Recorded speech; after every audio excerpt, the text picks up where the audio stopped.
Done much rallying? That's a joke. We've all seen what you've been up to. We're doing the next bit on location. You'll see why when you get there.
Ford, that most American of cars.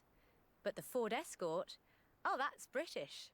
And more than that, the Escort would become for many synonymous with Group B.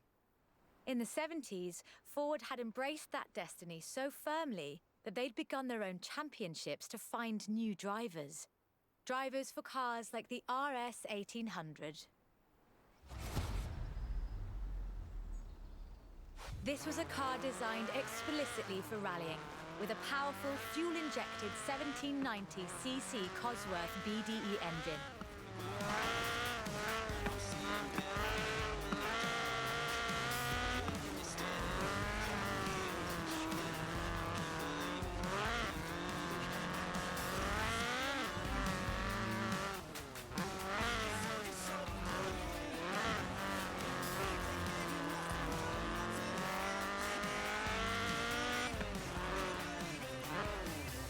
The RS 1800 brought home 17 World Rally Championship victories for Ford.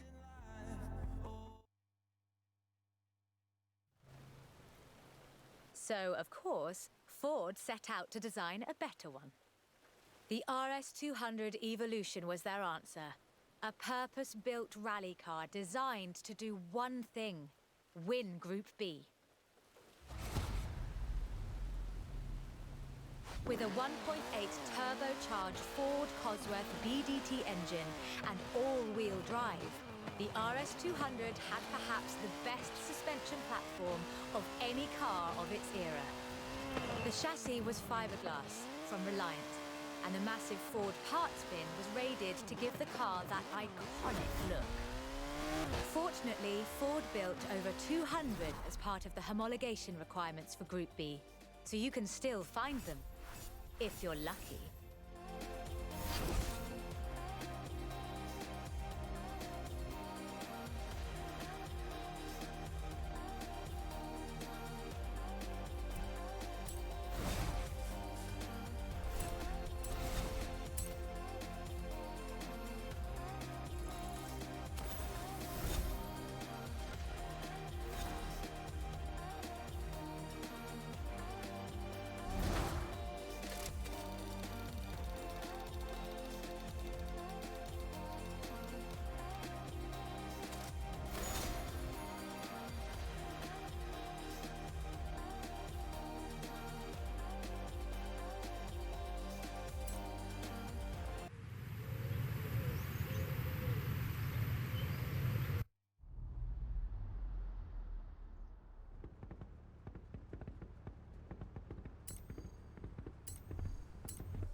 You know, I really like this car. Not that I'd want to drive it for too long. Squeeze yourself in there and let's see just how fast you can make it go. Which won't be too fast. But hey, I could be surprised. The Peel P50 has the dubious honor of being the smallest production car in the world. a one-door microcar coupe, featuring a 42cc air-cooled engine capable of a heinous 38 miles an hour, and a handle so you can pick it up and carry it with you when you get to work. And keep in mind that this is the production version. The prototype had the single wheel at the front. Why would you think that was a good idea?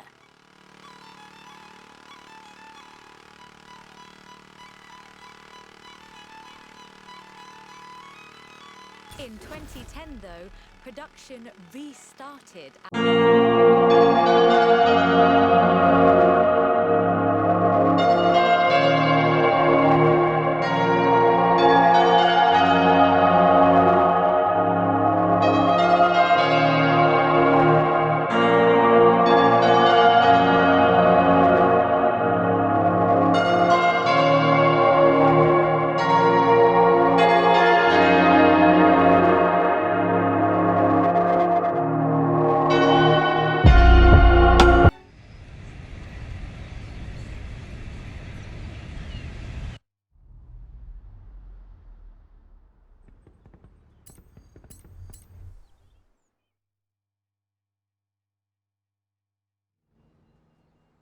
Hey there!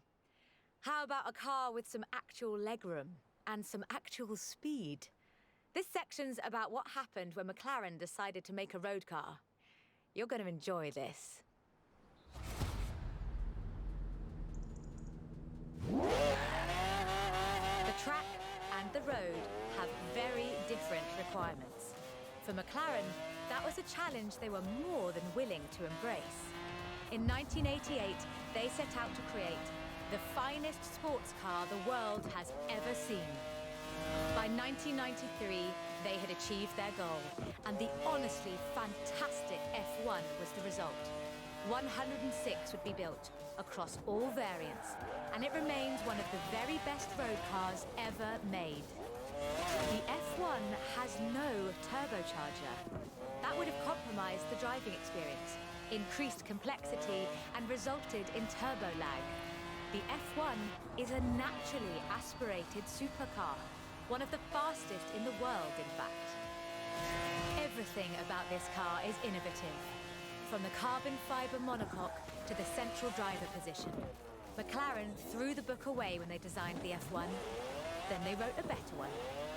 The F1's monocoque chassis is incredibly lightweight, only 100 kilos all told, which posed a significant challenge because carbon fiber and fiberglass aren't great insulators. So, McLaren lined the entire engine compartment with gold.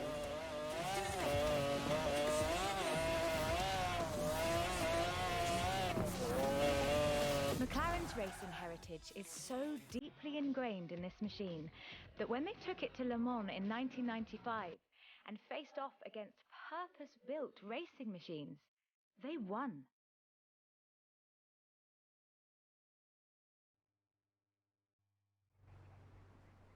So, with something like the F1 to live up to, where do you go next? Well, you throw the book away again and write an even better one. The result is the McLaren P1, a hybrid electric sports car that stands head and shoulders above the F1. The P1 GTR will hit 60 miles an hour in 2.4 seconds. That's 0.7 seconds faster than the F1. That's an eternity for a supercar.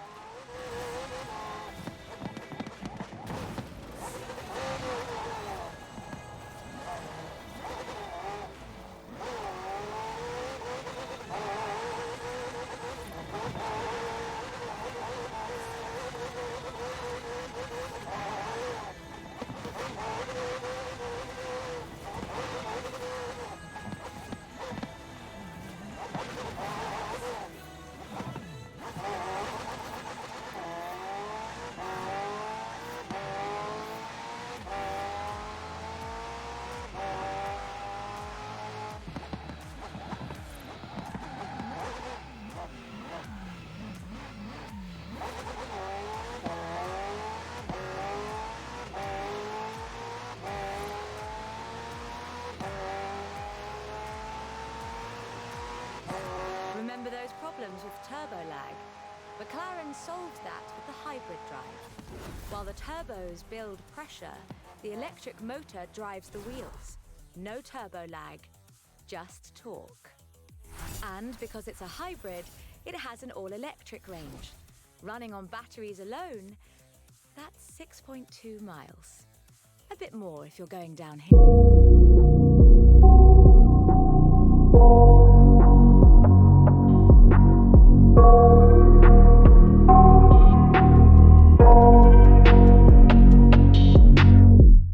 I got nightmares in my head, I fear.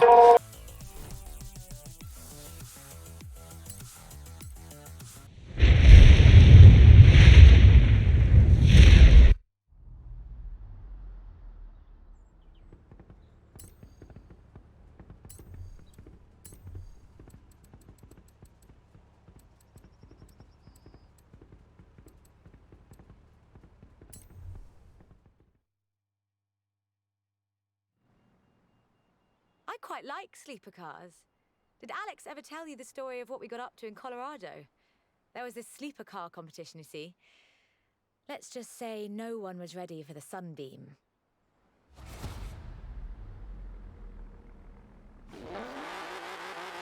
Lotus never quite let go of the upgrade game. So in addition to building their own supercars, they upgraded cars from other marques too. The Lotus Carlton was one such aftermarket upgrade. Lotus took a respectable four-door Vauxhall saloon and turned it into a supercar. From the outside, there are a few signs that this is something special. Wider wheel arches, that sort of thing. But under the bonnet, that's where the magic starts. Engine capacity was increased to 3.6 litres, and twin Garrett T25 turbochargers were added. The engine block was reinforced, and new crankshafts were forged by Opel and machined in Germany. The tyres were widened, and the tyre compound from the Lotus Esprit was used. To handle camber change issues, they put in the self-leveling suspension from the Opel Senator.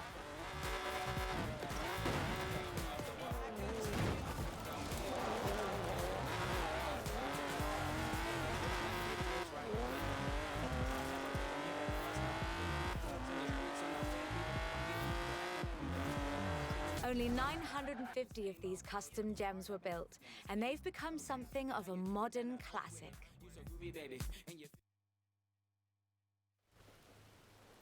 The Lotus Carlton was an example of how to turn a saloon into a supercar, but that's not the only thing Lotus got up to.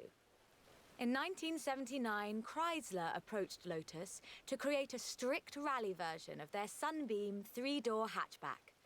Lotus, as you might imagine, rather enjoyed the challenge. They took the rear-wheel drive hatchback and changed everything that matters. They stiffened the suspension, improved the anti-roll bars, and widened the transmission tunnel.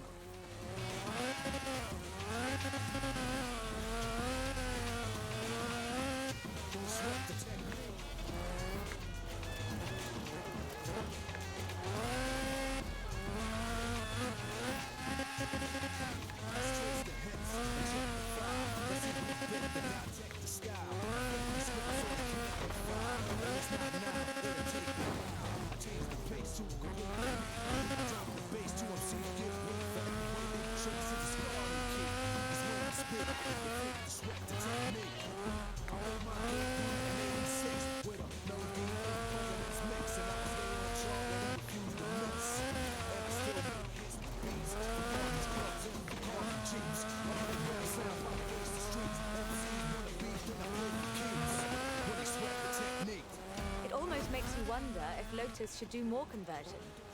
It's a silly question, actually. Lotus should do more conversions. In fact, I'll call them right now.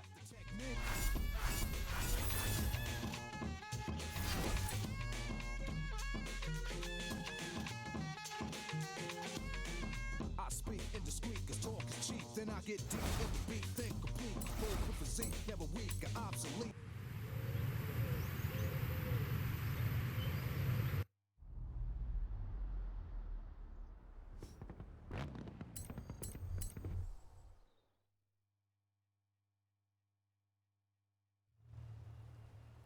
I honestly think these might be some of the most beautiful cars in the world. And the story of how it came about is, well, really British. Get in the car and let's get this segment.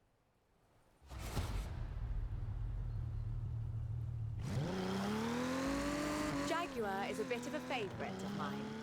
The company is almost 100 years old and was originally founded to build sidecars for motorcycles. But this is the car that really set the bar, I think. The 1961 E-Type. When he saw it, Enzo Ferrari called it the most beautiful car in the world. High praise indeed. He wasn't alone in his admiration. Accolades have followed this car ever since. It's been in movies, comics, games, and TV shows. Unlike some later cars in the marque, it wasn't just looks though. The E-Type was light and fast. It would do 153 miles an hour and stopped on innovative four-wheel brakes that were better than anything Ferrari or Porsche or even Mercedes-Benz had.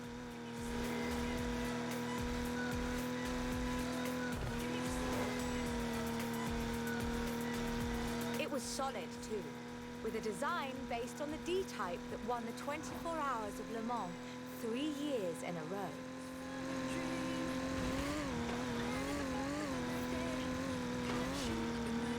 Anyone who owns an E-Type will tell you that the key to their reliability is to drive them regularly, as if you'd need the excuse.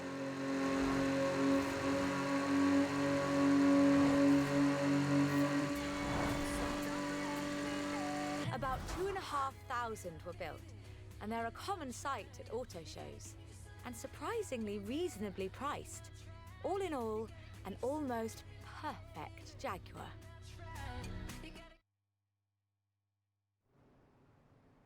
The E-Type was the successor to the Le Mans winning D-Type, but what would that look like if Jaguar designed it today?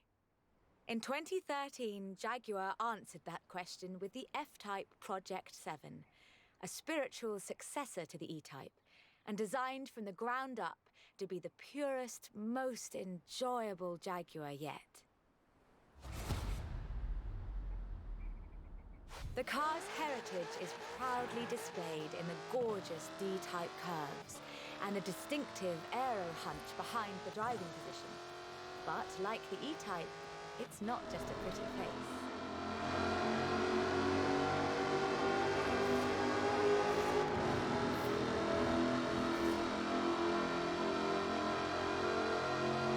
Powered by a 5-litre V8 supercharged engine, with a fully aluminium body, it's blisteringly fast, with a 0 to 60 speed of 3.8 seconds and a top speed of 186 miles an hour.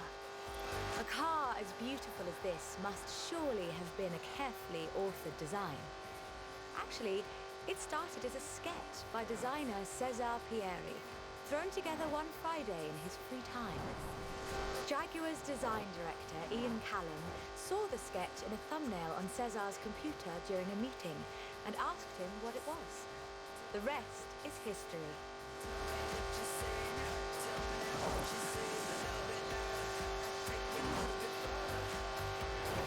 250 Project 7s were built, as both a successor to the E-Type and as a celebration of Jaguar's victories at Le Mans.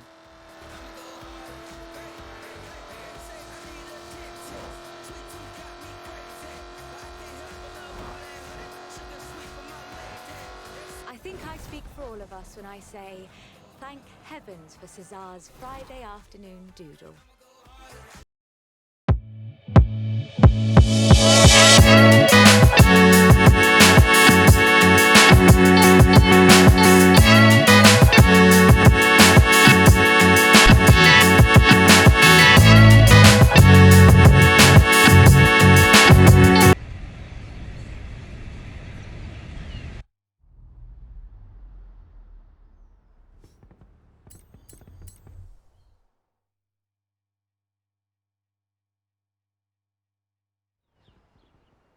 We're almost done, but we've saved the good stuff for last.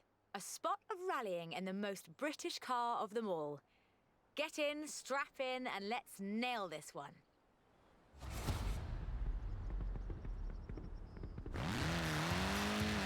There is one car built in Great Britain that is, quite fairly, considered one of the most influential cars of the century.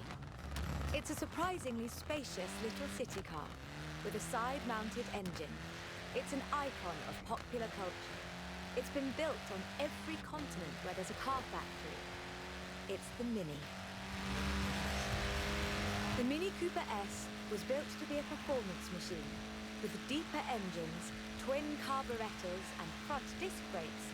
This scrappy little machine would go on to achieve more than 30 racing victories in the 1960s and 1970s. A Mini Cooper S flying number 37 placed first at the 1964 Monte Carlo Rally. Driven by Paddy Hopkirk and Henry Liddon, this was the last time an all-British crew would win the event. But not the last time a Mini would. At Monte Carlo in 1966, Minis took the first, second and third positions. They were all disqualified because they had dimming headlamps, not because they were winning everything in sight. In 1999, the Car of the Century Award was presented to the most influential car of the 20th century. The Mini came second. It was beaten by the Model T Ford. That's fair, I suppose. 5.3 million Minis would be sold, making it the most popular British car.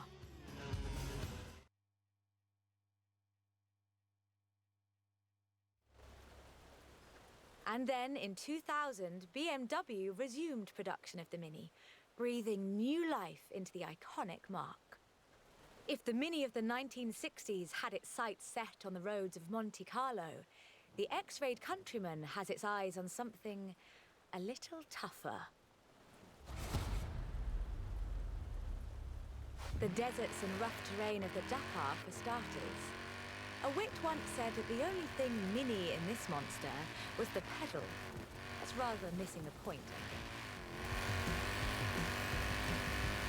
The X-Rayed Countryman is much, much bigger than the Mini Cooper. It has to be. A stage of the Dakar demands literally tons of gear. You could call it a tank. It does rather sound like one.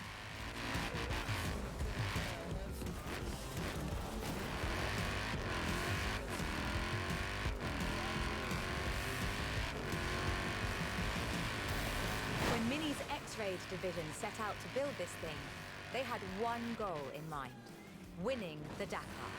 And they did, every year, from 2012 to 2015.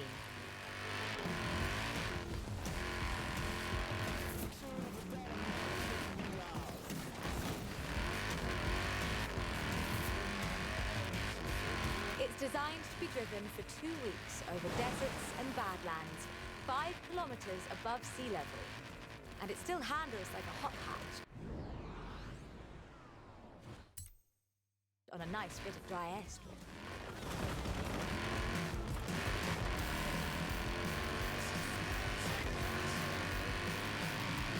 Owners come and go. The heritage of a car like the Mini is more than who owns the keys to the shop. I fully expect to see Mini's wings flying for another.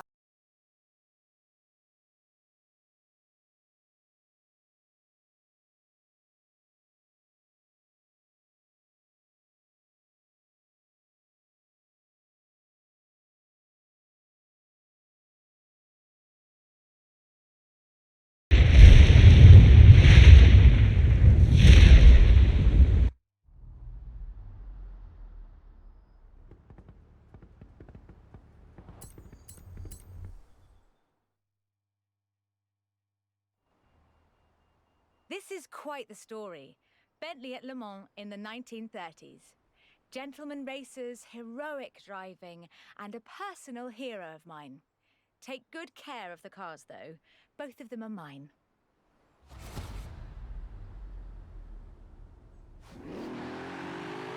Bentley, a company founded in 1919 in Cricklewood, North London, and purchased by Rolls-Royce in the 30s.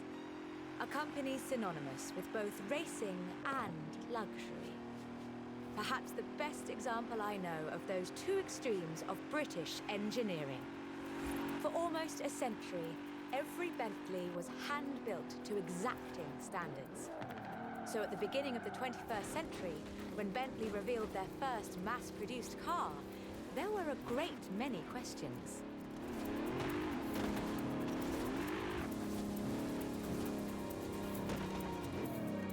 We'll reset and take that section again.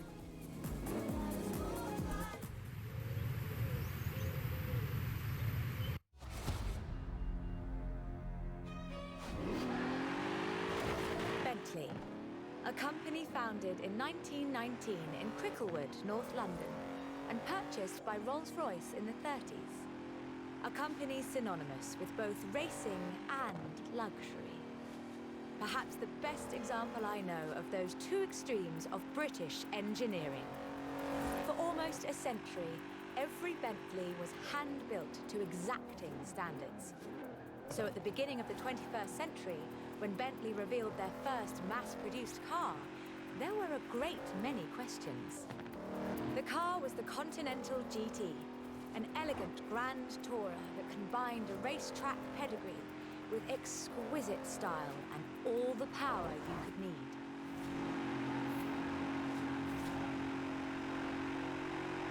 The move to mass production has done nothing to blunt the Bentley experience. The 2017 Continental Supersport is responsive, fast, and beautifully designed.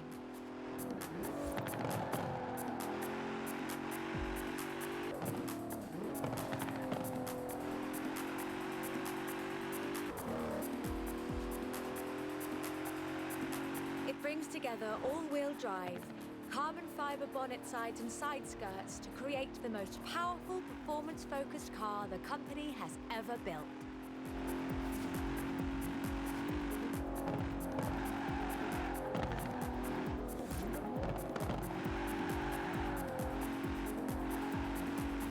But never forget, Bentley's pedigree is racing, and the Bentley Continental embraces that.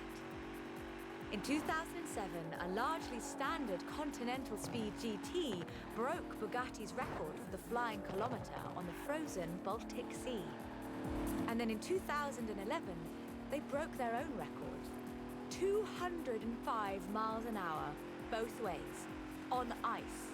Even when building these gorgeous Grand Tourers, Bentley is driven to excellence.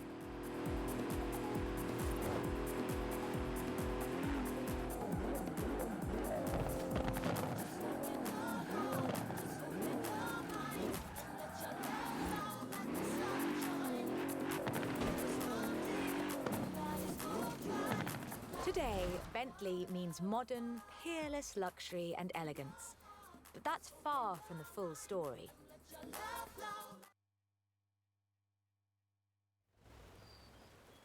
A century ago, Bentley meant something else entirely. It meant Le Mans. In 1930, eccentric race team owner Dorothy Paget financed a rather special Bentley at the Le Mans. It was a 4.5-litre supercharged masterpiece, driven by Sir Henry Bentley Boy Birkin. It posted the fastest time on the day, but it failed to finish. But what a race it was. Sir Henry's courageous driving forced Rudolf Caracciola's 7-litre Mercedes out of the race at the cost of his own victory.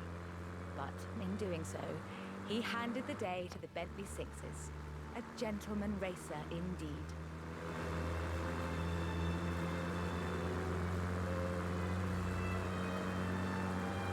Sir Henry knew he didn't have anything to prove. In 1929, the adventurer Mrs. Mary Victor Bruce had already driven the resolutely modern 4.5-litre Bentley at Montlhéry, setting distance, speed, and endurance records. The Bentley's performance so annoyed Ettore Bugatti that he called it the world's fastest lorry.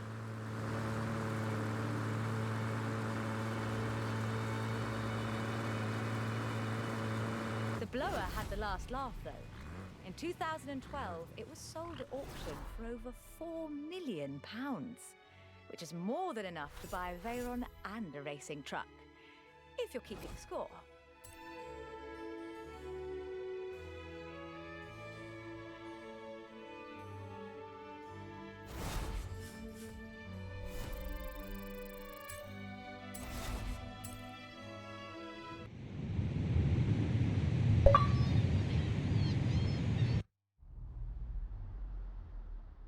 Like I told them, can't make a film about car culture around here without you in it, can they? I'll let you know if they need you back.